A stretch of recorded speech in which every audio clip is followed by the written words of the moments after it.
उत्तर प्रदेश सरकार प्राकृतिक खेती को लेकर काफ़ी संजीदा है और किसानों को इस दिशा में अवेयर करने के लिए काफ़ी काम कर रही है। इस दिशा में एक पहला प्रयास जो है वो राष्ट्रीय स्तर की एक गोष्ठी लखनऊ में 19 जुलाई को हुई और आज जो है कुमारगंज अयोध्या में प्राकृतिक खेती को लेकर आचार्य नरेंद्र देव कृषि विश्वविद्यालय में एक और सम्मेलन किया जा रहा है, जिसमें किसानों के साथ वैज्ञानिकों के साथ तालमेल बिठाकर एक तकनीकी सेशन किया जाएगा। इस सब में यूपी सरकार और केंद्र सरकार की भूमिका बहुत महत्वपूर्ण है। तो इस सभी विषय पर हमारे साथ बात करने के लिए आज मौजूद हैं यूपी के कृषि मंत्री सूर्य प्रताप शाही। प्राकृतिक खेती को लेकर सरकार बड़ा जोर दे रही है। अगर हम यूपी की बात करें तो कितने फीसदी किसान ऐसे अब दिख रहे हैं कि पिछले 5-7 सालों में जो प्रयास चल रहे हैं वो शिफ्ट कर रहे हैं केमिकल फार्मिंग से? देखिए, लगभग 2 लाख किसान इस काम को कर रहे हैं और उत्तर प्रदेश के भीतर हम लोगों ने पिछले 3 साल से इस कार्यक्रम को नमामि गंगे कार्यक्रम, परंपरागत कृषि विकास योजना के माध्यम से और साथ साथ में उत्तर प्रदेश की राज्य सरकार ने मुख्यमंत्री योगी आदित्यनाथ जी के निर्देश पर बुंदेलखंड के सभी 7 जनपदों के भीतर हम लोग इस काम को कर रहे हैं।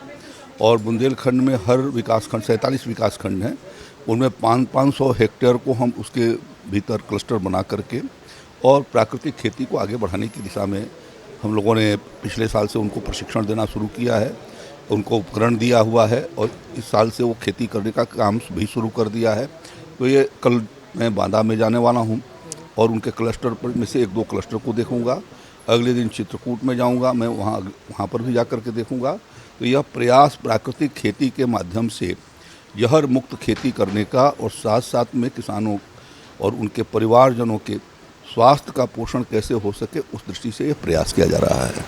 जी, हमने जब पिछले साल आपसे इसी बात पर बात की थी और सरकार ने जब ये प्राकृतिक खेती का प्रोजेक्ट शुरू किया तो मार्केट को लेकर एक समस्या आ रही थी। आज किस स्टेज में पहुँचे? किसानों को कितनी आसानी से मार्केट? यहाँ जो आए हुए हैं किसान या जो स्टॉल लगाए हुए हैं, आप उनसे पूछेंगे तो वो कहेंगे कि मार्केटिंग की कोई समस्या नहीं है। अभी पीजीएस सर्टिफिकेशन के द्वारा देश के भीतर जो है वो जो सर्टिफाइड हो जाता है उसको बिक्री करने की अनुमति है, जो प्राकृतिक खेती के नाम से वो बिक्री कर सकते हैं।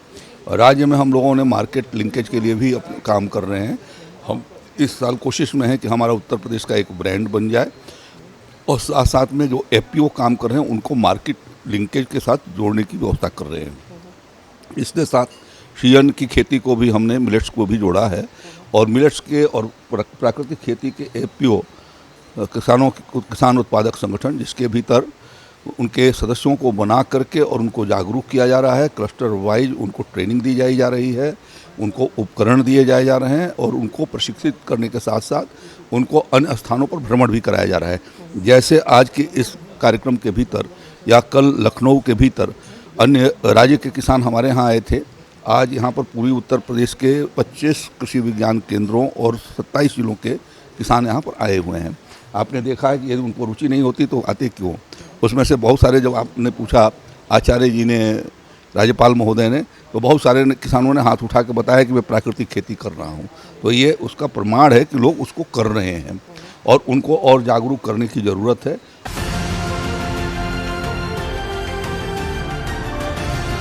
किसान तक खाना है तो उगाना है, किसान तक खाना है तो उगाना है, किसान तक खाना है तो उगाना है, किसान तक खाना है तो उगाना है, किसान तक खाना है तो उगाना है, किसान तक खाना है तो उगाना है।